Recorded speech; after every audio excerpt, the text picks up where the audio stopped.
کور دی مستی راغلې دی مو به اتڼ کو. که یو غلی دومره هوښیار شي چې د باچا وزیر جوړ شي نو آیا د هغه راز به تل پټ پاتې شي؟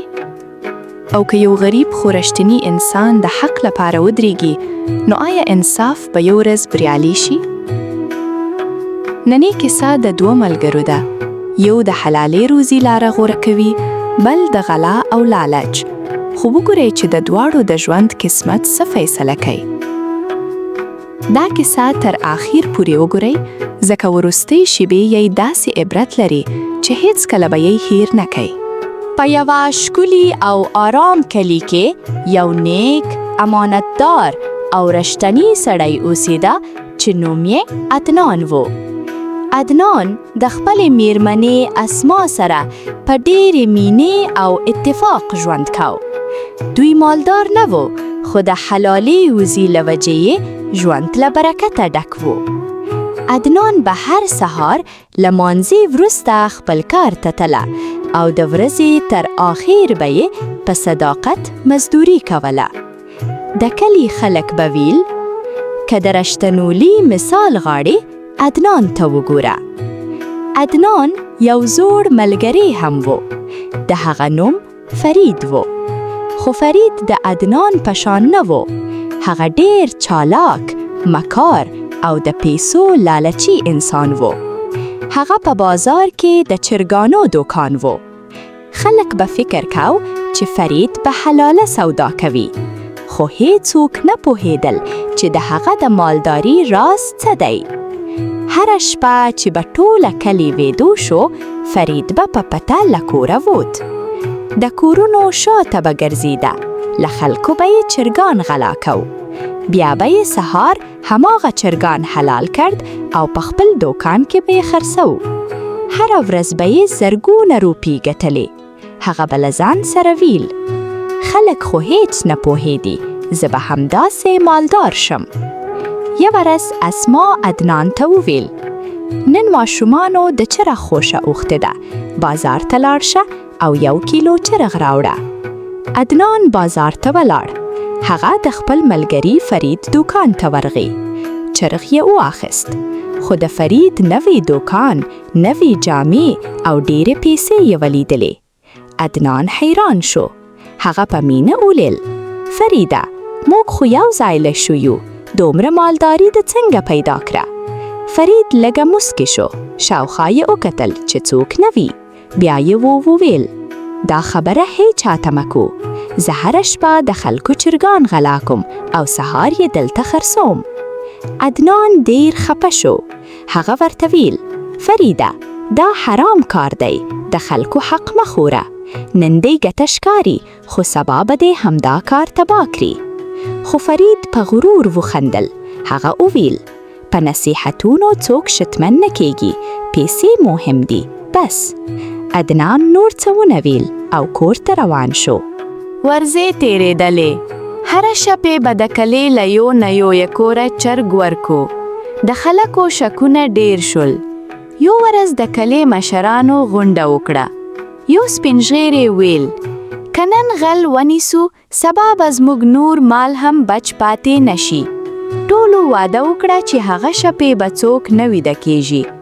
هر څوک به په پټه خپل کور چوکیداري کوي. د شپې نیمای شوه. فرید لکه به هرې شپې د غلا لپاره راوت. هغه ورو د یو کور انګړ ته نورت. هماغه وخت د کور خاوند چیغه کړه غل غل. ټول کلی راویښ شو. خلک له لرګیو او څراغونو سره راوتل. فرید یې ونیوه. خلکو ورته ویل تا زموږ د باور هلې. هغه یې سخت وشرمو او پریکړه یې وکړه له سبا نه وروسته به نور به دې کلي کې نه اوسېږي. فرید بې عزته شو. هغه په بله ورځ د عدنان کور ته ورغی. په ژړا یې ویل وروره، زه له کلي ایستل شوی یم. 2,00,000 روپۍ راکړه. واده کوم چې په یو میاشت کې به یې بیرته درکم. عدنان زړه سواندي انسان و. که څو سم پوهېده چې فرید تېروتنې کړې دي، خو بیا یې هم مرسته ورسره وکړه. هغه خپلې ټولې جمع شوې پیسې ورکړې او یوازې دومره یې ویل، دا امانت دی، په ټاکلې وخت یې بیرته راکړه. فرید بل ښار ته ولاړ. په لاره کې یې فکر کاو، زه اوس څنګه بیا مالدار شم؟ ناڅاپه یوه مکاره نقشه ورته په ذهن کې راغله. هغه د باچا بنګلې ته ولاړ. 2 لکه روپۍ د باچا مخې ته کېښودې او ویې ویل، ای باچا، دا پیسې مې په لاره کې پیدا کړې، دا ستاسو امانت ګڼم. باچا د هغه په امانتداري حیران شو.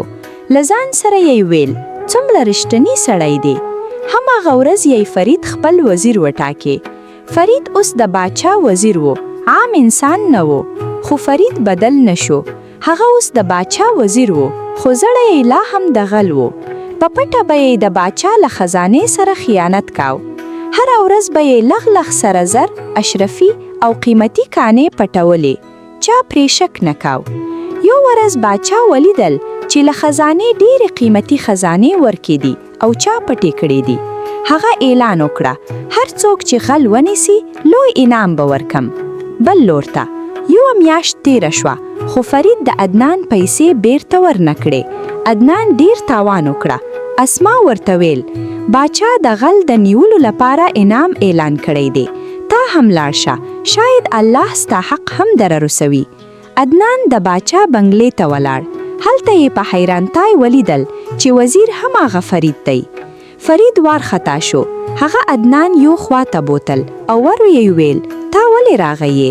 عدنان په آرامي جواب وکړه، زه پوهیږم چې د باچا غل څوک دی. د فرید رنگ ژیره شو. هغه ویل، مهرباني وکړه، دا خبره چاته مه کوه. په هماغه شپې فرید 100 بوجي اشرفي راوړي. عدنان ته یې ویل، دا ټولې ستا دي، یوازې له دې ځایه ولاړ شه. عدنان مسکی شو او ویې ویل، زه خپل حق واغرم، نه د حرامو پیسو ډالۍ. سبا د باچا دربار جوړ شو او دینه مخکې عدنان باچا ځان سره بوتلی و او باچا په خپلو سترګو دا هر څه د فرید په کور کې لیدلی و. باچا په پټه هر څه څارل. عدنان د ټولو په وړاندې ویل، ستا د خزانې غل بل څوک نه، هم دا ستا وزیر فرید دی. فرید انکار وکړه. خو باچا مخکې له مخکې هر څه لیدلی و. هغه سمدستي حکم وکړ، فرید ونیسئ. سپاهیانو هغه ونیو. د هغه له کوره ټول غلا شوي سره زر، اشرفي او ګانې راوایستل شوي. باچا ډېر خفه شو. هغه وویل، ما پر تا دومره باور کړی و، خو تاسو ما امانت لوټ کړ. بیا یې عدنان ته مخ کړ، ته رښتینی، امانتدار او د حق انسان یې. زما سلطنت داسې خلکو ته اړتیا لري. هماغه ورځ باچا عدنان خپل نوی وزیر وټاکه. عدنان د عدالت، صداقت او امانتداري له مخې خدمت پیل کړ. خلق خوشحاله شول، ځکه پوه شول چې بالاخره حق بریالی شوه او ظلم مات شوه. ګرانو دوستانو، دا کیسه موږ ته دا درس راکوي چې حرامه شتمني، غلا او خیانت کې هر څومره انسان پورته ورسوي، یوه ورځ حقیقت څرګندی شي او انجام یې رسوایی وي. خو رښتینولي، امانتداري او حلال روزي که څو هم ورو نتیجه ورکوي، پایله یې عزت، برکت او د خلقو باور وي. نو راځئ چې تل د حق، انصاف او حلال روزي لاره خپله کړو. که دا کیسه مو خوښه شوه او غواړئ نورې همداسې اوږدی، په زړه پورې او عبرتناکې پښتو کارتوني کیسې وګورئ، نو ویډیو لایک کړئ، له خپلو ملګرو سره یې شریکه کړئ او د پښتو تون هب چینل همدا اوس سبسکرایب کړئ.